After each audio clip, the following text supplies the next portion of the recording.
Welcome to sibling class. तो आज हम लोग पढ़ेंगे न्यूट्रिशन के बारे में। Introduction of nutrition, BSc nursing second semester का न्यूट्रिशन चैप्टर जो है, न्यूट्रिशन जो सब्जेक्ट है उसमें सबसे फर्स्ट चैप्टर जो है वो इंट्रोडक्शन ऑफ न्यूट्रिशन है। तो चलिए सबसे पहले जानते हैं न्यूट्रिशन होता क्या है।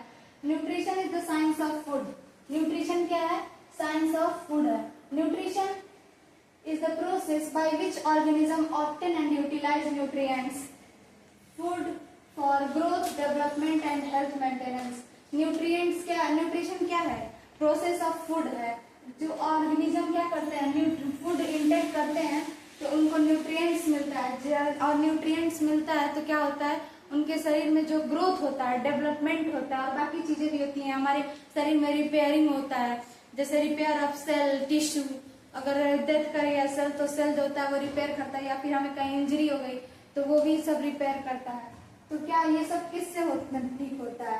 तो ये सारी चीजें जो भी होती हैं वो न्यूट्रिशन के हेल्प से होती हैं। अगर हम फूड इंटेक करेंगे तभी हमको न्यूट्रिशन मिलेगा, और न्यूट्रिएंट्स के हेल्प से हमारा जो शरीर है वो बॉडी जो है वो यूटिलाइज करेगा, और उसके बाद न्यूट्रिएंट्स मिलेगा तो ग्रोथ होगा, डेवलपमेंट होगा। उसके बाद क्या है, it's include all the step starting from the intaking and swallowing of food, digestion of food as the passes throughout the GI tract. GI का मतलब है गैस्ट्रोइंटेस्टाइनल ट्रैक्ट।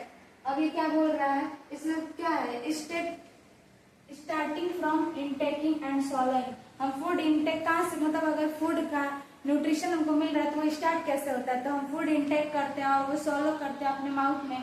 तो फूड इंटेक किया, स्वॉलो किया, वहां से जो फूड है वो डाइजेस्ट होता है फूड, और पास होता है जीआई ट्रैक्ट। हमारा जीआई ट्रैक्ट गैस्ट्रोइंटेस्टाइनल ट्रैक्ट है, उससे उसके बाद स्टोमक में हमारा फूड जो है वो स्टोर होता है 3-4 आवर के लिए। एंड वो क्या करता है, फिर large small intestine, large intestine, इन सब में गया तो उधर से एनर्जी जो है वो एब्जॉर्ब करता है हमारा स्मॉल इंटेस्टाइन में, जो विलाई होता है फिंगर लाइक प्रोजेक्शन में, वो सब। तो हमको क्या मिलता है, एनर्जी मिलता है हमारे बॉडी को, तो हमारी बॉडी जो है वो काम कर पाती है, कोई भी वर्क हो गया। तो ये है nutrition. In the process by which the organism body engaged, digest, absorbs, transports, utilize and excretes food substance। अब इसमें ये बताया जा रहा है कि कौन कौन सा प्रोसेस होता है जिसकी हेल्प से, मैंने बताया कि मतलब इंटेक करते हैं, फिर फूड जो होता है वो स्वॉलो करता है गैस्ट्रोइंटेस्टाइनल से, स्टोमक में आता है, फिर large small intestine, large intestine, ऐसे। तो क्या होता है, जब फूड हम लिए तो इंगेज, डाइजेस्ट, जब डाइजेशन होता है तो फूड डाइजेस्ट होता है, फिर वो एब्जॉर्ब करता है हमारे फूड से एनर्जी को, न्यूट्रिएंट्स को, विटामिन, मिनरल, इन सब चीजों को, और फिर ट्रांसपोर्ट यूटिलाइज होता है हमारे बॉडी में, जो भी न्यूट्रिएंट्स वगैरह है वो हमारे काम के लिए, और फिर एक्सक्रीट्स फूड सब्सटेंस, और जो भी वेस्ट मटेरियल होता है वो थ्रू आउट हो जाता है हमारी बॉडी से। फिर न्यूट्रिशन वर्ड जो है वो आया कहाँ से है, तो न्यूट्रियस, जिसको न्यूट्रिशन वर्ड जो है न्यूट्रियस बोलते हैं, जिससे नरिशमेंट प्रोवाइड होता है, मतलब कि न्यूट्रिशन हम लिए तो हमको नरिशमेंट प्रोवाइड कर रहा है हमारे बॉडी को, ये है।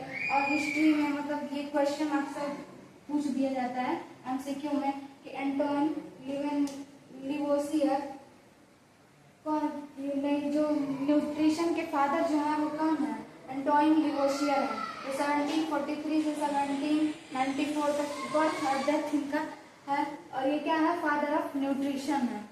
तो आपको यहाँ तक समझ में आया होगा कि न्यूट्रिशन क्या होता है, कैसा प्रोसेस होता है, कैसे डाइजेस्ट होता है, कैसे हमको एनर्जी हमारी बॉडी को मिलता है, तो हमारी बॉडी जो है वो वर्क करती है। एंड न्यूट्रियस का मतलब क्या होता है, नरिशमेंट, हमारी बॉडी को नरिशमेंट प्रोवाइड करता है, और ये फादर ऑफ न्यूट्रिशन कौन है, एंटोइन लिवोसियर है। तो इसके आगे चलिए फिर हम लोग देखते हैं क्या होता है। चलिए अब हम लोग देखते हैं role of nutrition. Role of nutrition क्या होता है, तो इसमें फर्स्ट रोल जो होता है वो होता है प्रोवाइड एनर्जी। हमारे बॉडी को क्या करता है, हमने बताया कि हमारे बॉडी को जब हम फूड इंटेक करते हैं तो जब वो एब्जॉर्ब हो जाता है तो क्या करता है, एनर्जी प्रोवाइड करता है। Proper nutrition provide energy for body activity. हमारी बॉडी जो भी एक्टिविटी करती है, बोलना, पढ़ना, चलना, खाना पीना, दौड़ना, जो भी एक्टिविटी है उन सब एक्टिविटी के लिए क्या होता है, यही एनर्जी प्रोवाइड करती है न्यूट्रिशन। उसके बाद से nutrition such as carbohydrates, fat, protein, minerals, vitamin, ये सब चीजें क्या होती हैं, provide energy for various activity of body. तो जितने भी न्यूट्रिएंट्स हैं वो क्या करते हैं, प्रोवाइड करते हैं एनर्जी। इसमें क्या होता है, मिनरल्स और विटामिन भी होते हैं। Carbohydrates, fat, protein, minerals, vitamin और न्यूट्रिएंट्स में वाटर भी होता है। फिर सेकंड में क्या होता है, ग्रोथ एंड डेवलपमेंट। अब ग्रोथ क्या करता है, मतलब हम अपने बॉडी में फूड के लिए एनर्जी मिला तो हमारी बॉडी, अब जब छोटे बच्चे थे हम, तो जब हम फूड लेते थे तो धीरे धीरे बड़े हुए तो क्या हुआ, हमारे बॉडी का ग्रोथ हुआ। तो ग्रोथ होता है और डेवलपमेंट होता है हमारे बॉडी का। Proper nutrition provide growth and development of our body. Proper nutrition लेने से क्या होता है, हमारे बॉडी को ग्रोथ और डेवलपमेंट होता है प्रॉपर। थर्ड क्या होता है, प्रिवेंशन फ्रॉम माल न्यूट्रिशन। अब ये क्या करता है, माल न्यूट्रिशन से हमें प्रिवेंट करता है।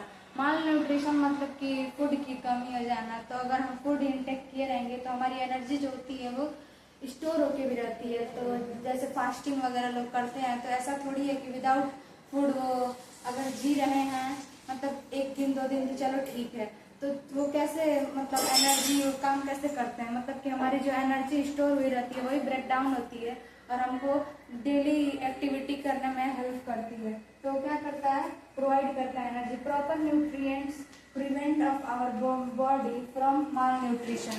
तो प्रॉपर न्यूट्रिएंट्स जो होता है क्या करता है, माल न्यूट्रिशन से हमारे बॉडी को प्रिवेंट करता है। Nutrients like micronutrients and macronutrients prevent as from over nutrients and under nutrients. अब माइक्रोन्यूट्रिएंट्स और मैक्रोन्यूट्रिएंट्स जो होते हैं, इसके एग्जाम्पल जैसे दिए हैं, ताकि कभी ऐसा ना हो कि बहुत ज़्यादा न्यूट्रिशन हो जाए, कभी ऐसा ना हो कि बहुत कम न्यूट्रिशन हो जाए, अंडर न्यूट्रिएंट्स। फोर्थ पे क्या आता है, proper healthy weight. Proper healthy weight क्या होगा, जब हम फूड अच्छे से लेंगे, फूड इंटेक अच्छे से हमारा रहेगा, एनर्जी हमारी बॉडी को अच्छे से मिलेगी, तब हमारा हेल्थ जो है, जो हेल्दी वेट होगा हमारा।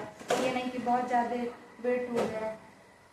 तो proper nutrients provide proper body weight. तो अगर हम न्यूट्रिएंट्स प्रॉपरली ले रहे हैं तो हमारे बॉडी का वेट भी जो है वो नॉर्मल रहेगा, प्रॉपर रहेगा। ये नहीं कि बहुत ज़्यादा हमारे बॉडी का वेट जो है वो ग्रो हो गया।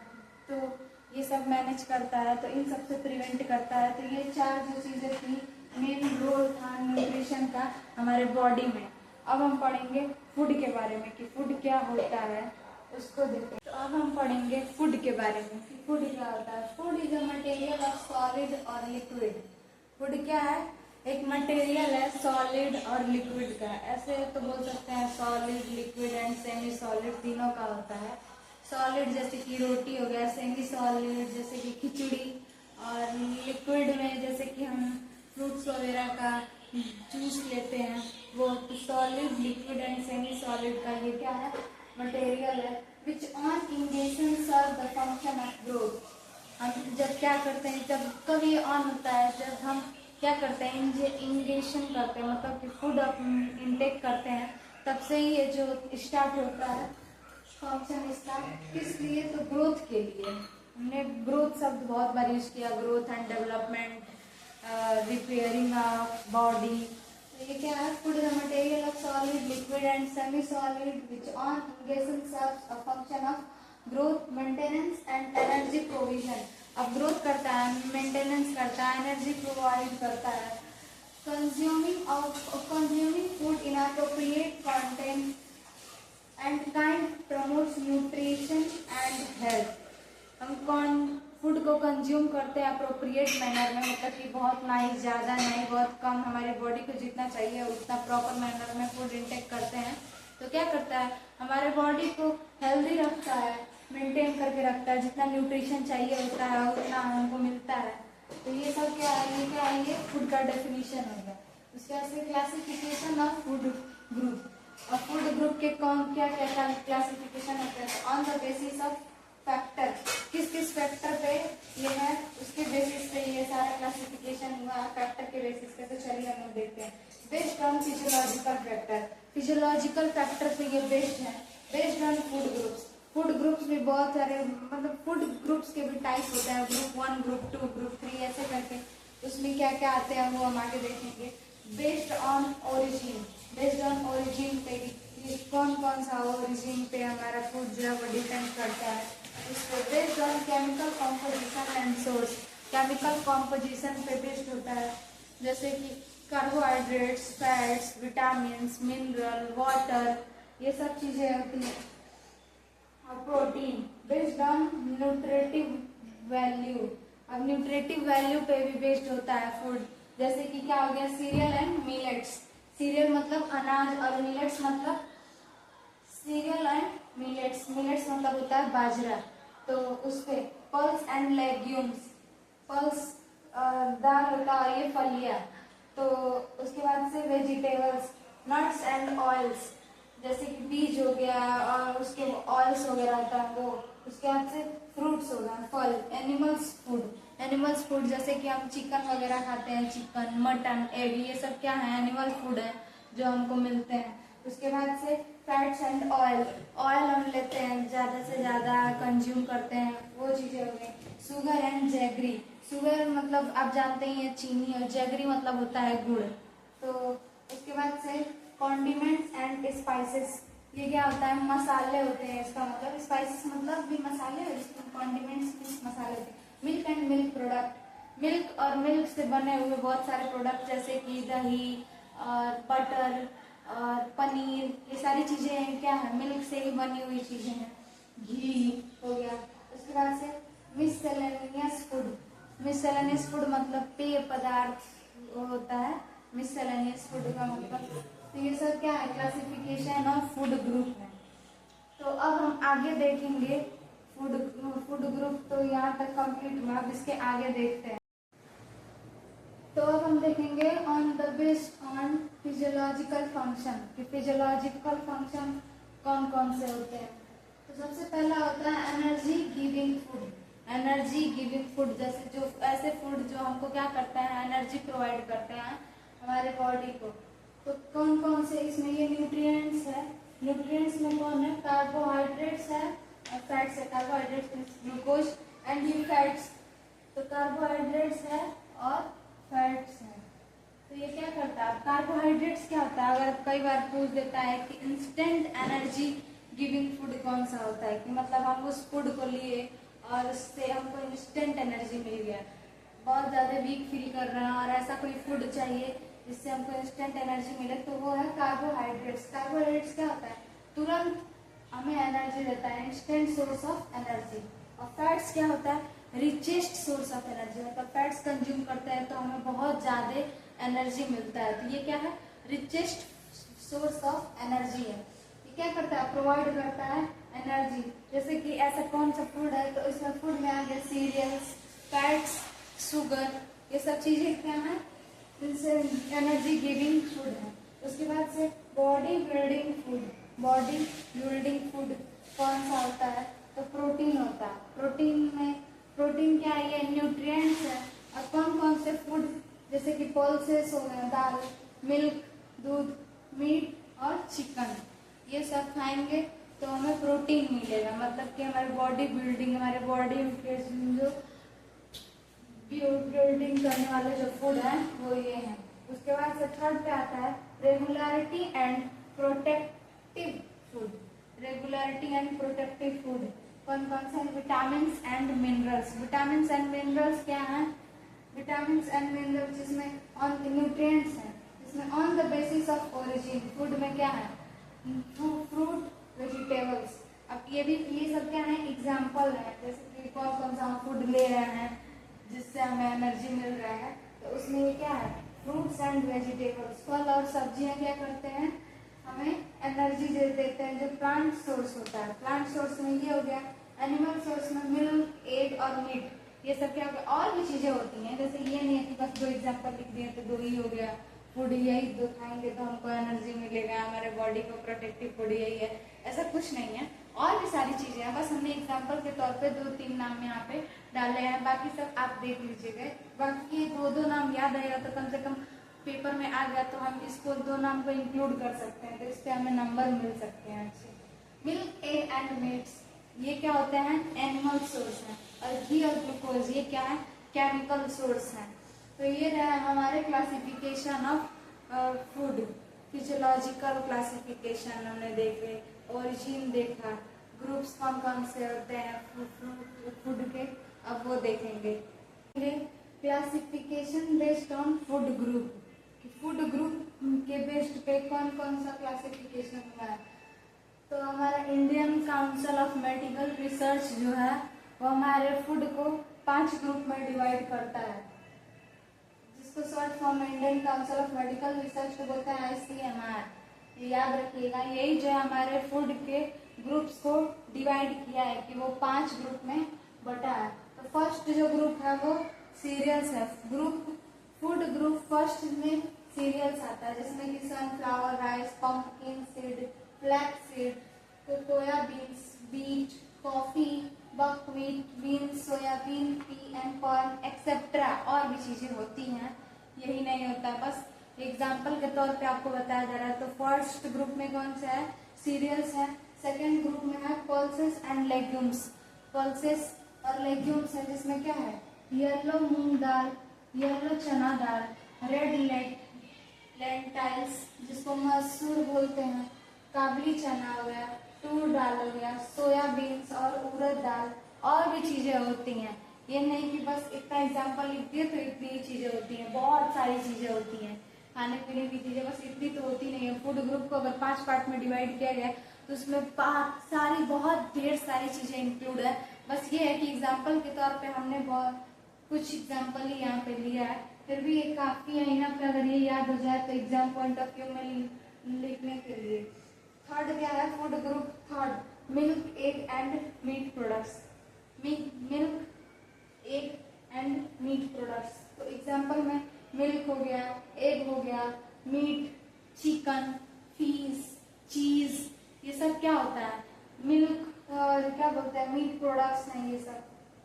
और इस फोर्थ पे क्या आया है फूड ग्रुप फोर्थ में, fruits and vegetables. Fruits and vegetables में क्या हो गया, spinach, broccoli, cabbage, orange, sweet potato, tomato, almond, pumpkin और भी ढेर सारी चीजें होती हैं। एग्जाम्पल के तौर पे आप याद कर सकते हैं, इसको 2-4 बार लिखेंगे अपने नोटबुक में तो आपको याद हो जाएगा इजीली। 5 नंबर पे ग्रुप 5 में क्या है, फैट्स एंड शुगर। इसमें बटर, पीनट ऑयल होता है, वेगन बटर होता है, कोकोनट ऑयल होता है, एवोकाडो ऑयल होता है, घी, vegetables and oil, vegetables oil. तो ये हमारे फूड ग्रुप्स जो कि 5 ग्रुप्स में डिवाइड है हमारे फूड। फर्स्ट कौन सा है, वो फूड ग्रुप फर्स्ट में क्या है हमारा सीरियल्स है। फूड ग्रुप 2 में क्या है, पल्सेस एंड लेग्यूम्स है। फूड ग्रुप 3 में क्या है, मीट हो गया, एग हो गया, और मीट प्रोडक्ट है, मिल्क है एंड एग है। फोर्थ प्रोडक्ट में क्या है, फ्रूट्स, वेजिटेबल्स, फ्रूट्स और वेजिटेबल्स हैं। और फिफ्थ में क्या है, फैट्स एंड शुगर। तो आपको यही पे याद हो जाना चाहिए। ग्रुप 1 में हो गया हमारा सीरियल्स, ग्रुप 2 में हमारा हो गया पल्सेस एंड लेग्यूम्स, ग्रुप 3 में हो गया milk, egg, meat product, group 4 में हो गया हमारा ये फ्रूट्स एंड वेजिटेबल्स, और ग्रुप 5 में हमारा हो गया फैट्स एंड शुगर। तो ये रहा हमारा फूड के बारे में हमने सब इन डिटेल में बताया है। अगर इसको और भी डिटेल में जानना है तो आप अपना बुक खोलिए, पढ़िए, उसमें इन डिटेल में भी दिया है। बाकी इतना इनफ है फूड के बारे में लिखने के लिए कि क्या होता है, किस किस ग्रुप में डिवाइड है, कौन सा ओरिजिन होता है, फिजियोलॉजिकल क्या होता है, प्लांट्स ओरिजिन होता है, एनिमल ओरिजिन होता है। तो प्लांट्स ओरिजिन में क्या होता है, मीट, रूट हो गया, लीफ हो गया, स्टेम हो गया, ये सब चीजें जो हम खाते हैं प्लांट्स ओरिजिन में आता है। एनिमल्स ओरिजिन में आ गया जैसे कि मीट हो गया, एग हो गया और मिल्क, ये सब चीजें जो है वो एनिमल्स से हमें मिलती हैं, तो एनिमल्स ओरिजिन में आ गया। फिजियोलॉजिकल फंक्शन ऑफ फूड में जैसे कि फूड फिजियोलॉजिकल फंक्शन हम आपको बताएं अब कुछ देर पहले कि क्या होता है। तो फिजियोलॉजिकल फंक्शन, ओरिजिन और ये बेस्ड ऑन ग्रुप, ये सब हमने आपको इन डिटेल में फूड के बारे में बताया है। तो ये रहा हमारा फूड। फिर तो अब हम जानेंगे न्यूट्रिएंट्स के बारे में कि न्यूट्रिएंट्स क्या होते हैं। तो nutrients is a substance essential for growth, maintenance and repair of the body. क्या होता है?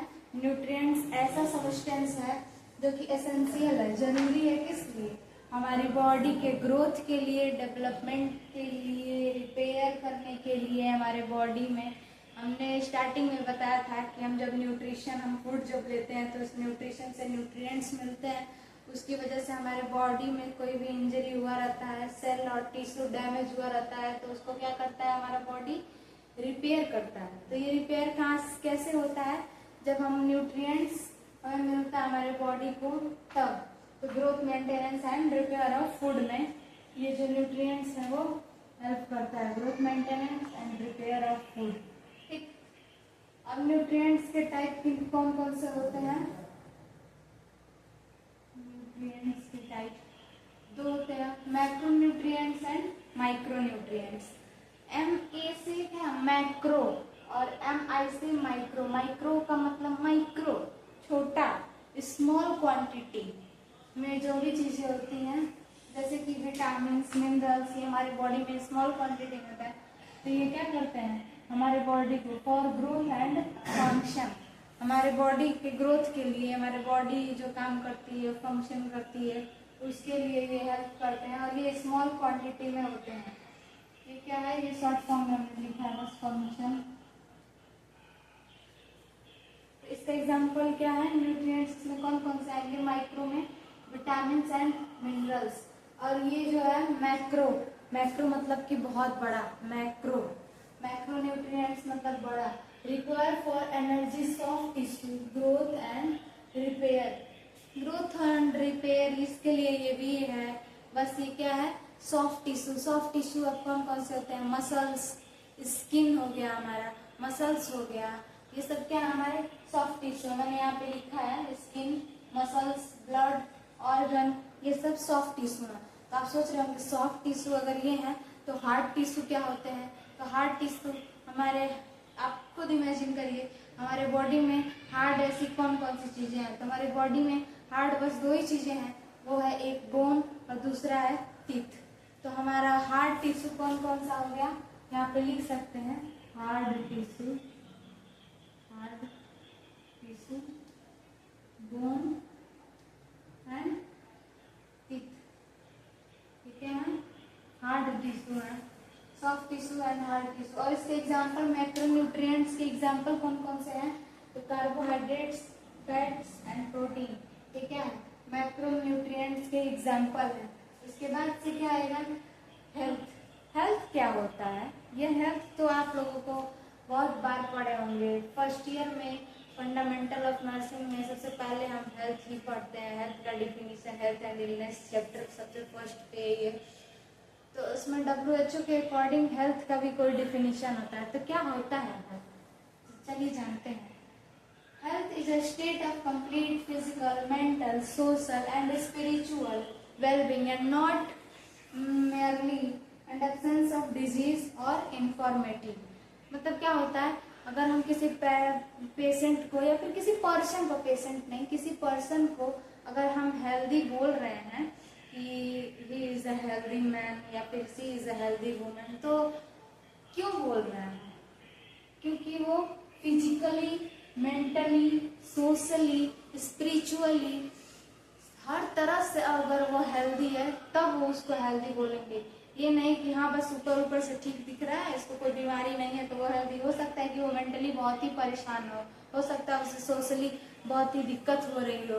तो इन सब चीज़ों से अगर जब हेल्दी होता है उसको बोलते हैं कोई भी डिजीज ना हो, अब्सेंस ऑफ डिजीज और इंफॉर्मेटिव, तब एक पर्सन को हम बोलेंगे कि हाँ ये हेल्दी पर्सन है। ये WHO के अकॉर्डिंग दिया हुआ डेफिनेशन है।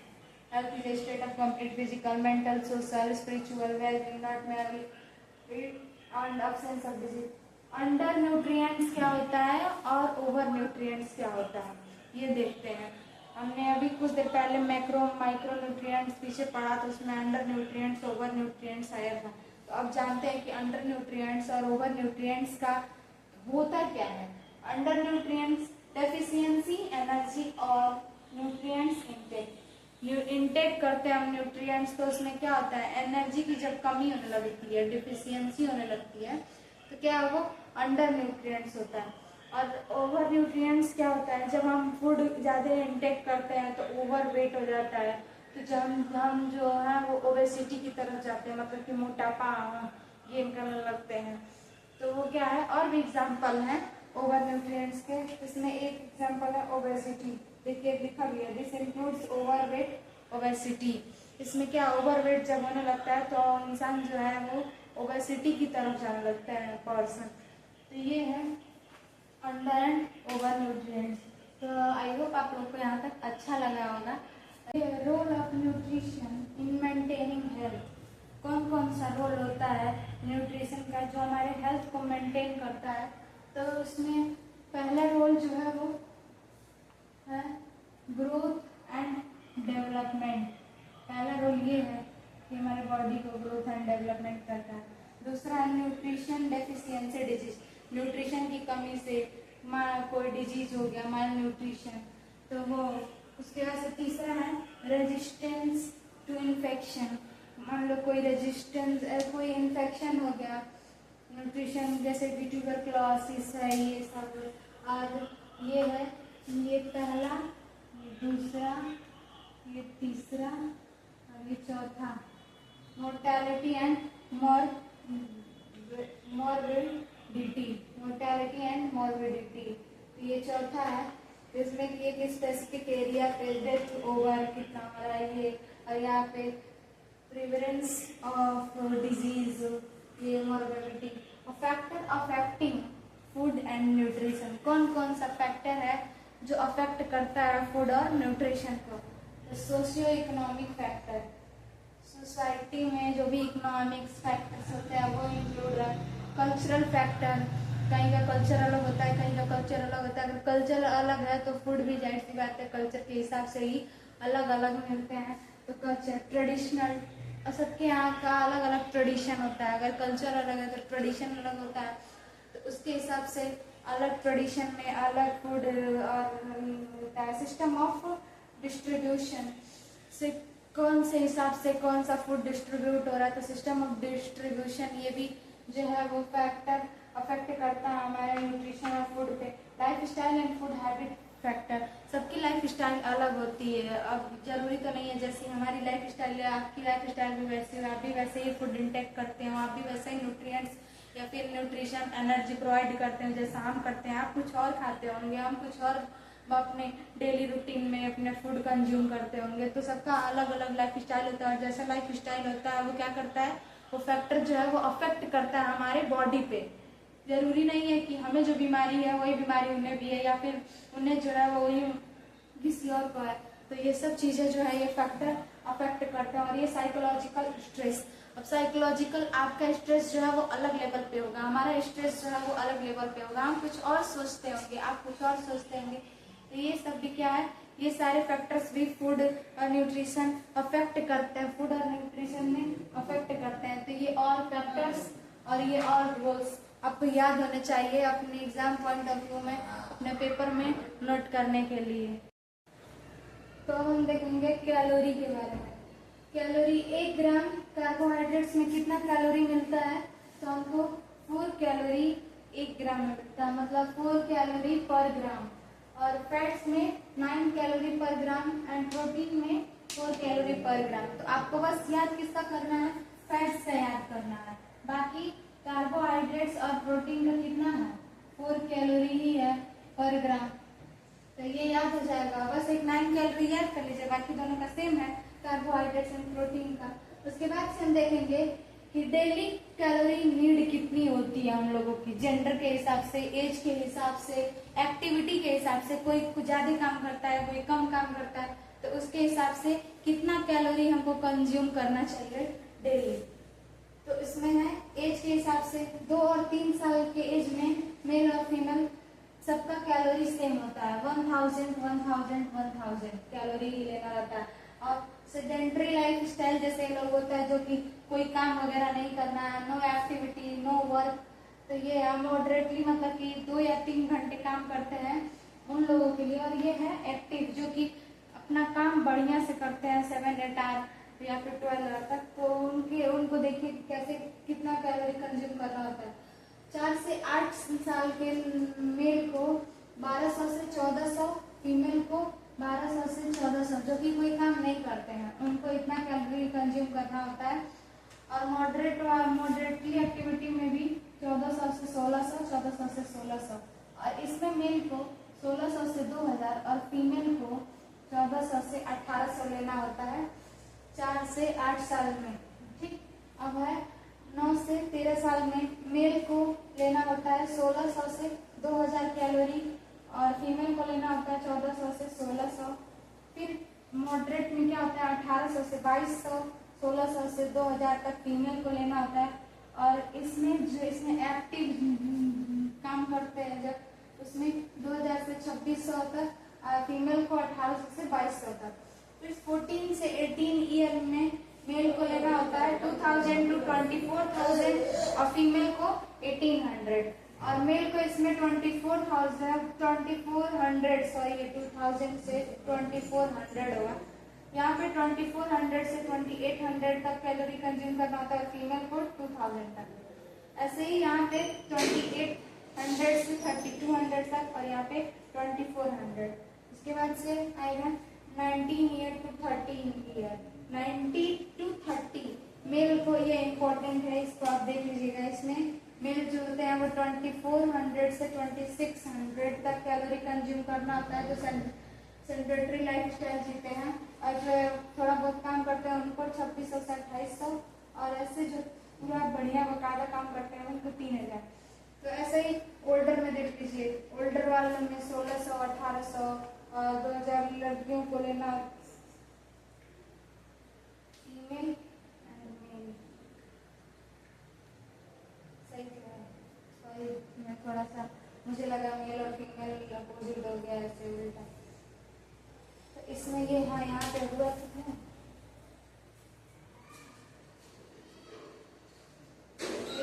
मैंने पता नहीं क्यों इधर ये मेल के लिए और ये फीमेल के लिए। फीमेल को हमेशा थोड़ा मेल से कम कंज्यूम करना होता है।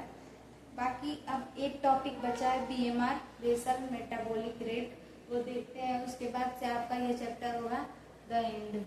बीएमआर क्या होता है? Basal metabolic rate. Basal metabolic rate में क्या मतलब बीएमआर मतलब क्या पढ़ते हैं, देखते हैं क्या होता है। The minimum amount of energy required to our vital organ during resting stage। क्या है ये? मिनिमम अमाउंट ऑफ एनर्जी, बहुत ही कम अमाउंट में एनर्जी हमारे वाइटल ऑर्गन कौन कौन से होते हैं? हार्ट हमारा वाइटल ऑर्गन है, लंग्स हमारा वाइटल ऑर्गन है। तो इन सबको काम करने के लिए मिनिमम अमाउंट ऑफ एनर्जी चाहिए होता है एट ड्यूरिंग रेस्टिंग स्टेज। मतलब ड्यूरिंग रेस्टिंग स्टेज में, जब वो रेस्ट स्टेज में हो तब। मेंटेन बाय थायराइड ग्लैंड्स, जो कि क्या कब मेंटेन होता है, किसके द्वारा मेंटेन होता है? तो थायराइड ग्लैंड के द्वारा मेंटेन होता है हमारा ये बेसल मेटाबॉलिक रेट। बीएमआर का मतलब, फिर बीएमआर यहाँ पे बॉडी मास रेट भी बोलते हैं, और बीएमआई मतलब बोलते हैं बॉडी मास इंडेक्स भी बोलते हैं इसको। ये कई नामों से जाना जाता है, तो इसमें ये ना हो कि हाँ कहीं लिख दिया बीएमआर क्या होता है या फिर कहीं लिख दिया बीएमआई क्या होता है, तो हम कंफ्यूज हो गए कि क्या होता है। Basal metabolic rate, basal body mass rate, body mass index, इसका ये सारे नाम एक ही। और ये क्या है? फॉर्मूला है। अगर कोई बोल दिया कि इनका बेसल मेटाबॉलिक रेट मतलब कि बीएमआर निकालिए, तो आप कैसे निकालेंगे? तो weight in KG upon height in meter square, ये है इस फॉर्मूला। ये फॉर्मूला जो है वो नॉर्सिट के एग्जाम में भी पूछा था। तो थैंक यू। अगर आपको ये वीडियो अच्छा लगा हो, मैंने तो अपनी तरफ से जितना हो सका आपको समझाने की पूरी कोशिश की, एक एक पॉइंट समझाया है। बाकी आप पे डिपेंड करता है कि आपको कितना समझ में आया। अगर अच्छा बुरा कुछ भी लगे तो कृपया करके अगर देखें तो कमेंट करें, ताकि हमें लगे कि हाँ हमने कैसा पढ़ाया। अगर अगर हमारे अंदर कुछ गलतियां हैं तो वो भी आप बताएं कमेंट में, तो हम उसको अगली बार सुधारेंगे अपने आगे वाले वीडियोस में। और @सिबलिंग क्लास ये हमारा चैनल का नाम है। कृपया इस चैनल को सर्च करें, या फिर वीडियो आप देख रहे हैं तो शेयर करें, सर्च करें बोल रहे हैं, शेयर करें और सब्सक्राइब करें, फॉलो करें इस चैनल को, ताकि हमें भी मोटिवेशन मिले और हम ढेर सारी वीडियो और हार्ड वर्क करके आप तक अच्छे अच्छे वीडियोज, अच्छे अच्छे टॉपिक पे एक्सप्लेन करें, समझाएं आपको। तो थैंक यू सो मच। कृपया कमेंट जरूर करिए, जो भी ये वीडियो देख रहा है वो कमेंट करे और बताए कि हमने कैसा पढ़ाया। अच्छा तो अच्छा ही और बुरा तो बुरा ही कमेंट करिए।